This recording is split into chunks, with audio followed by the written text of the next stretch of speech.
bienvenue dans ce point bourse du 15 juin 2022. Je rappelle que les informations et analyses données sur cette chaîne sont données à titre indicatif et ne peuvent pas être considérées comme un conseil en investissement. L'investissement en bourse est risqué, vous êtes responsable de tous les investissements que vous faites. Alors le CAC aujourd'hui qui rebondit, qui prend plus 1,3%. On le voit ici à 6030 points. Pour autant, on n'est que dans une phase plutôt de rebond technique, voire de fin d'hémorragie sur le CAC, parce qu'on descend énormément depuis le 8 juin à peu près, depuis le mercredi dernier, où on était à plus de 6500. Et on est maintenant autour des 6000, donc quasiment 500 points de perdus en quelques séances, en une semaine, un peu plus d'une semaine.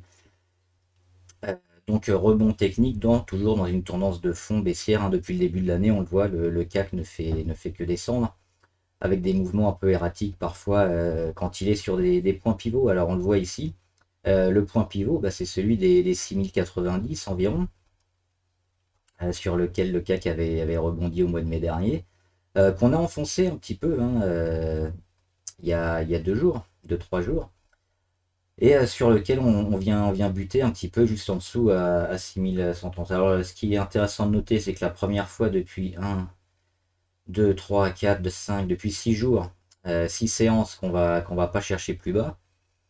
Donc on peut peut-être s'attendre à un petit rebond technique. Donc c'est jouer les rebonds sur les zones qui nous intéressent dans le CAC, c'est-à-dire les premières moyennes mobiles ici qui vont certainement faire résistance sur les 6300.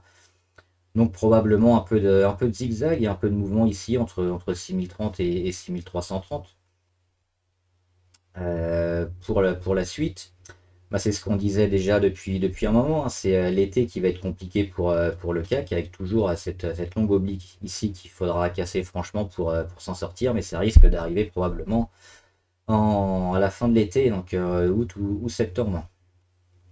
Sinon pour les plus bas, là on est aux alentours d'un point pivot, donc on va peut-être un peu le travailler quelque temps. Sinon, à moyen terme, on pourrait très bien aller chercher les 5700, c'est la figure qui nous est proposée par le CAC pour la fin d'été, ou alors au moins accrocher les 6089 et puis avoir un mouvement comme ça, mais à un moment il y a la figure qui sera trop petite, alors il faudra partir vers l'avant. Ça veut dire une bonne nouvelle, si on arrive à tenir les 6090. On se rapprochera de l'oblique, mais il y a des chances quand même que ce soit qu'un rebond technique qui soit bon à prendre juste pour du très court terme. On va le revoir sur les autres indices, c'est intéressant aussi. Alors rapidement le Nikkei. Le Nikkei qui avait fait une sortie, justement, c'était mercredi, jeudi dernier, le 8 et 9 juin. Et il a buté quasiment au point près sur sa résistance ici, sur son plus haut du mois de mars dernier à 28 356. Il avait pourtant fait le plus dur ici en cassant la moyenne à 200, mais il n'avait pas acté véritablement un retournement, parce qu'il fallait passer au-dessus de cette zone ici à 28 356. Échec, et puis retour dans le bas de la figure. Et dans son canal baissier, on dézoome ici pour voir qu'on a réintégré ici, on retape le support à 26 002. Donc sur le marché japonais, c'est la même chose, un faux départ, on réintègre et puis on va continuer à construire, mais plutôt dans une séquence un peu compliquée, plutôt baissière. Sur les marchés US, c'est la même chose. Le Dow Jones à la mi-séance qui prend 0,5%. Il est à 30 540. C'est à ce niveau-là, au niveau de son support, un support qu'il a enfoncé hier, sur lequel il est actuellement, là, aujourd'hui. Donc pareil, toujours un peu de léger rebond technique dans une grande tendance baissière de fond depuis le début de l'année. Et enfin le Nasdaq, Standard Poor's, c'est pareil, Standard Poor's il est à plus 1%, on va pas le faire. Et le Nasdaq, il est ici plus 1,5%. Le Nasdaq, on le voit, il est entre ces deux zones pivots, ces deux zones charnières, autour des 11 000. Il est à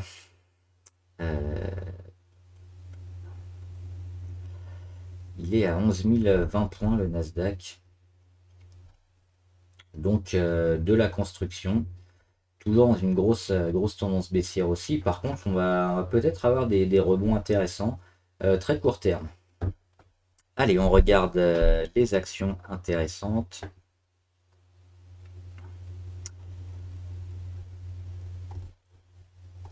Alors, DAQO New Energy, ça se confirme, hein, c'est la phase de retournement qu'on avait annoncé. Je crois que j'en avais parlé sur ma page de celle-là. Euh, c'est une phase de retournement avec un petit gap qui nous embêtait et qui a finalement été comblé, hein, ces derniers jours, on le voit ici. Donc, gap comblé. On reste au-dessus, on rend quasiment rien. Niveau MACD, bon forcément, on a eu une belle poussée, il y a eu une inversion de tendance, mais ce qui va se passer normalement, c'est ces prochains jours au contact des moyennes les plus courtes, un possible deuxième vague sur DAQO. Et si on dézoome, on voit quand même qu'elle est plutôt très bien orientée avec un support extrêmement bien marqué, hein, le support des 30, 33 à 33. Donc très favorable sur cette action. DBV on a vendu, hein, on a fait une belle plus-value. On en parlait quand elle était ici sur les 2,7, mais après avoir explosé, on avait une deuxième chance, hein, de racheter l'action ici sur les 3,30. Moi je l'avais pris ici sur la deuxième chance à 3,30, et puis une fois qu'elle avait commencé à perdre ici vendredi, signal de vente et vente confirmée le lendemain. Donc on a fait une belle plus-value. On verra pour éventuellement y revenir, mais déjà en très court terme, on est content, hein. C'est toujours intéressant de faire des belles plus-values comme ça sur 3-4 séances. Distribution Solution Group, j'en parlais aussi sur ma page. C'est pareil, hein, c'est presque une figure de retournement. Alors pas totalement acté ici sur DS, mais on est quand même un peu plus favorable parce qu'on regarde les indicateurs. Alors on a eu un pic de volume énorme, c'était au début janvier, mais c'était un pic qui n'avait pas été suivi d'effet, on le voit sur les volumes. Là par contre on a des pics un peu moins forts mais qui ont lieu tous les jours. Donc c'est racheté, c'est racheté, c'est racheté. Ici entre 30, 37 et 45, c'est jugé comme beaucoup trop bas par le marché. Une belle opportunité d'achat, on casse l'oblique. Alors on a du mal à la casser franchement, hein, parce on y revient. Mais on reste pareil au-dessus de toutes les moyennes. La MACD, on est quand même toujours très bien orienté, hein. Il n'y a pas de signe d'essoufflement. On a été légèrement en surachat, on revient tester les 70. Là on est 69 niveau RSI. Mais ça peut repartir bien parce qu'on voit qu'à chaque fois, au contact de la moyenne à 200, c'est racheté. Donc, une belle valeur US à voir en ce moment. EDF. EDF, on le sait, avec les législatives qui arrivent, hein, il y a une possibilité peut-être de nationaliser EDF, donc de récupérer un peu, d'avoir un retrait de la cote sur EDF. C'est une chose qui est possible, donc avec une prime probablement. Donc on le voit ici, hein, depuis qu'elle est ici entre 7,7 et 8,8, on n'a plus de volatilité, elle est dans un goulot d'étranglement. Elle a fait une tentative ici de départ, hein, et puis il y a eu les mauvais chiffres, hein, des législatives avec Macron qui a pas eu énormément de voix. Donc pour ces projets, ça a certainement refroidi un peu les investisseurs, mais on est toujours quand même dans une tendance plutôt forte sur EDF, qui a de belles chances de voir son titre exploser, hein, ces prochains jours sur une OPA ou un retrait de la cote, une nationalisation. C'est maintenant qu'il faut le tenter parce que ça peut partir d'un coup. Graphiquement, on est toujours pas mal, hein, pareil sur les moyennes ici qui travaillent avec des supports qui ont été très bien marqués. Donc on peut jouer ça. L3 Harris, alors elle n'est pas partie, L3 Harris, on surveillait bien l'oblique, ça n'a pas été fait. On vient chercher un support ici sur les 226, peut-être un bon support parce il est concomitant avec la moyenne à 200. Donc à voir si ça suffit à repartir. Là on est en attente, on va pas en parler plus que ça. Nexity, confirmation de la chute, hein, sur Nexity. Alors là elle fait un rebond technique, mais en cassant le support des 26, on est très négatif. Well Group, il se passe rien en ce moment. Mais on rend pas grand chose, hein. Les 2,80 n'ont même pas été touchés. On le voit ces 400 dernières séances là. On a vendu un petit peu après la belle poussée, les annonces de rachat sur Well Group. Gros volume. Mais on tient la moitié du chandelier, donc ça c'est très positif. Et on espère toujours avoir un boom énorme sur Well Group, parce qu'on parle quand même de 600 millions de rachats hein, pour le club, de la part de Gillette. Donc ça devrait mettre l'action certainement beaucoup plus haut.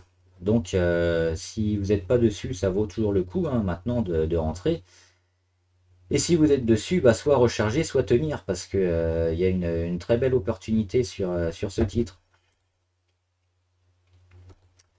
On va revenir aussi au Brent.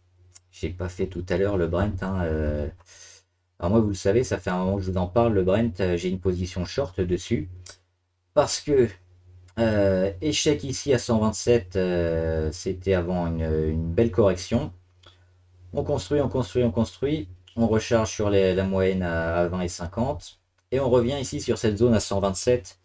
On va chercher une fois, deux fois, trois fois. On met des mèches, quatre fois. Échec, échec, échec. On n'arrive pas à passer. Ça commence à être compliqué. On regarde la MACD. Là, on est quand même bien haut hein, par rapport à ce qui était le cas ces dernières semaines. Inversion de tendance qui est en train de se confirmer sur le Brent.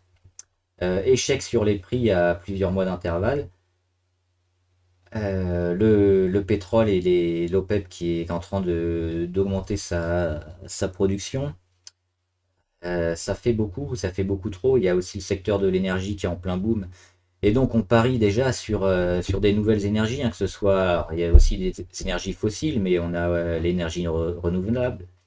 Il y a l'hydrogène, il y a plein de sortes d'énergies qui sont en train d'exploser. Donc le pétrole, c'est pas pour tout de suite, hein, on en a encore besoin. Mais on est déjà dans une zone, alors j'en avais parlé déjà, je vous refais pas le topo sur les 131 il y a plusieurs années. Mais on tape quand même des plus hauts historiques sur le Brent, ça commence à être beaucoup trop cher. Donc c'est un peu maintenant qu'il faut jouer contre le pétrole, hein. Quand tout le monde en parle, généralement, c'est que c'est le moment de jouer l'inverse. Et tout le monde parle du pétrole trop haut, trop cher. Faut probablement le shorter. Moi, c'est ce que j'ai fait. Donc on verra avec aussi des turbos, des ETF, des effets de levier qui peuvent être très intéressants hein, sur ce genre de titre. Parce que si on a une correction très, très forte, très importante, bah c'est le jackpot. Et on va faire rapidement quelques autres actions. Air France. Alors Air France, on en parlait ici sur les 1.5, il y avait une zone, hein. Le marché en a pas voulu et on est parti sur une deuxième zone, ici les 1.30, qui semble un peu plus intéressante parce que alors on a bien explosé hein, ces derniers jours, hier notamment, et puis aujourd'hui on a rebondi, on a acheté en dessous, hein, en dessous des 1.30, c'était jugé beaucoup trop bas. Et 1.30, c'était le creux ici, octobre 2020, c'est juste après le creux Covid, quelques mois après le creux Covid, et juste avant que ça reparte, on avait l'annonce du vaccin qui devait être là, je crois, c'était c'était au mois de novembre, il me semble. Donc voilà, c'est un plus bas qui est un nouveau plus bas sur les 1.30. Alors on le sait, Air France, il y a eu une augmentation de capital, donc ça fait fuir les investisseurs, mais généralement quand on retrouve des plus bas comme ça, on peut espérer au moins un petit rebond technique peut-être, ou le début des grosses lignes sur les investisseurs à long terme. Donc à suivre, mais ça peut être intéressant, d'autant qu'on a quand même perdu pas mal hein, depuis l'augmentation de capital, on a perdu 35%. C'est un titre qui peut se jouer ici sur les 1.30.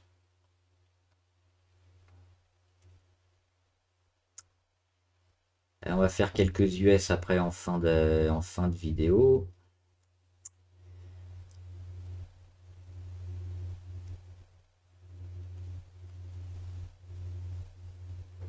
Maison du Monde. Maison du Monde, on en a parlé ici sur le support à 10.3. Ils ont continué quand même de donner des dividendes, hein. Support qui a été enfoncé. On pouvait tenter de le racheter quand même le support. On voit pas mal de volume. Et aujourd'hui, pareil, un gros pic de volume. C'est racheté et on revient sur le support. Donc le support des 10.3 qui va être certainement un peu travaillé ces prochains jours. Et on en avait parlé, hein, c'est probablement beaucoup à faire sur Maison du Monde. Parce qu'on a perdu, depuis la grosse chute, là, on a perdu 42% en 20 jours. En 14 séances et en 20 jours, on a perdu 42%. Donc c'est monstrueux. Il va y avoir du rebond technique. Il va y avoir aussi des mouvements erratiques, hein, toujours sur ce titre. avec des gros rebonds. Après, on va reperdre tout, mais le choper un peu bas comme ça peut être intéressant sur un signal d'achat. Ici, on a un signal d'achat, hein, c'est un pic de volume, c'était racheté, on repasse au-dessus d'un support. On était sous les 30, hein, niveau RSI. Il y a des chances que si demain ça tienne, on repasse au-dessus des 30. On est déjà au-dessus, là, on est à 31 niveau RSI. Donc, Maison du Monde, en très court terme, pour jouer le rebond, c'est une belle action parce qu'il y a des beaux pourcentages à aller chercher.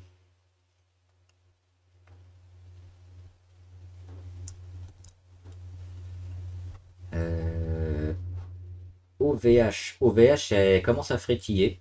Elle a enfin cassé son oblique baissière ici. Alors, elle est toujours sous les 20. C'est un peu la zone qui va nous intéresser, hein, la zone des 20 euros sur OVH. Donc là, elle va travailler entre les 18 et 20. Elle fait déjà une première étape, hein, deux étapes même. Elle confirme son support à 18,2. Support une fois ici est confirmé ces 2-3 derniers jours.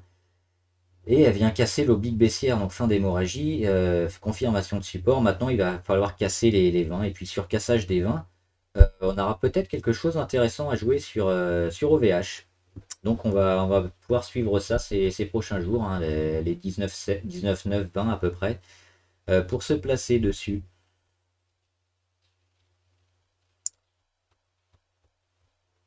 Et enfin, il y avait quelques US intéressantes. Coca-Cola. Coca-Cola, on en parlait ici, hein, sur les 61. Les 61, ça n'a pas tenu. Et puis on va chercher plus bas, sur les 57, 59 environ. Là, on est à 59. C'est probablement une belle porte d'entrée, hein, sur Coca-Cola. Moi, je suis rentré dessus à 59, 59, 39. Pourquoi? Parce on revient chercher les moyennes à 200. Coca-Cola, c'est toujours très solide. Alors, il n'y a pas des mouvements monstrueux, hein, sur le titre, mais c'est un titre qui progresse toujours assez régulièrement. Et c'est intéressant de recharger quand on vient recharger ici retaper, pardon, sur les moyennes les plus longues. Donc là, on est revenu taper un peu sur celle à 100 et à 150. On est juste au-dessus de celle à 200. On a donné du dividende, c'était hier. Donc, probablement une belle zone d'achat ici, hein, entre les 57 et les 60 dollars. Belle porte d'entrée sur Coca-Cola qui devrait probablement construire, continuer. Alors, on a toujours un support à 57, on va peut-être y aller. Mais c'est pas certain. Niveau MACD aussi, hein, on était assez haut, on est revenu en négatif, donc une belle probabilité de remonter en haut. On a plus de gap au-dessus, donc toujours pas mal. Et niveau RSI, pareil, hein, on est venu frôler les 30. Donc en très court terme, on peut toujours aller chercher un petit peu plus bas, hein, peut-être aller chercher les 58, 58,5. Mais je pense que prendre du Coca-Cola dans ces eaux-là, pour du moyen terme, c'est une très très très bonne chose. Et enfin, euh, oui, Visa, je voulais finir avec Visa. Pareil, Visa, c'est une porte d'entrée pas mal parce qu'on voit qu'elle nous fait du trading de range un peu, Visa, avec des plus hauts ici sur l'oblique descendante. Et puis le support sur les 186, hein, qu'on vient taper régulièrement et sur lequel on repart. Et là, on est à 194. Donc dans le bas de la figure, on est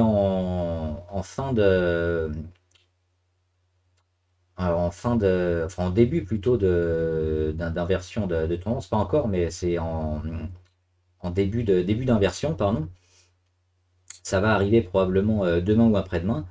Donc pour aller encore chercher toutes les moyennes et pourquoi pas l'oblique. Donc Visa, c'est une très bonne porte d'entrée ici, hein, sur les 194-195. Euh, pour du court terme ou même du moyen terme, hein, parce on a un support assez fort ici sur les 186. Et puis une oblique qui a été testée une, deux fois, presque trois fois, qui va nous emmener à la fin de l'été aussi sur Visa, mais qui est assez solide. Donc c'est une très, très bonne porte d'entrée à prendre maintenant pour probablement tout le mois de juin, voire juillet. Voilà, j'espère que la vidéo vous a aidé. N'hésitez pas à la liker et à vous abonner pour être au courant de toutes les vidéos qui sortent. avec la petite clochette YouTube, vous serez au courant. À la partager aussi avec des amis ou des investisseurs que ça puisse aider. Et mettez en commentaire les valeurs, toutes les actions que vous voulez qu'on analyse. On le fera ici en graphique ou en commentaire. Bon trade, salut!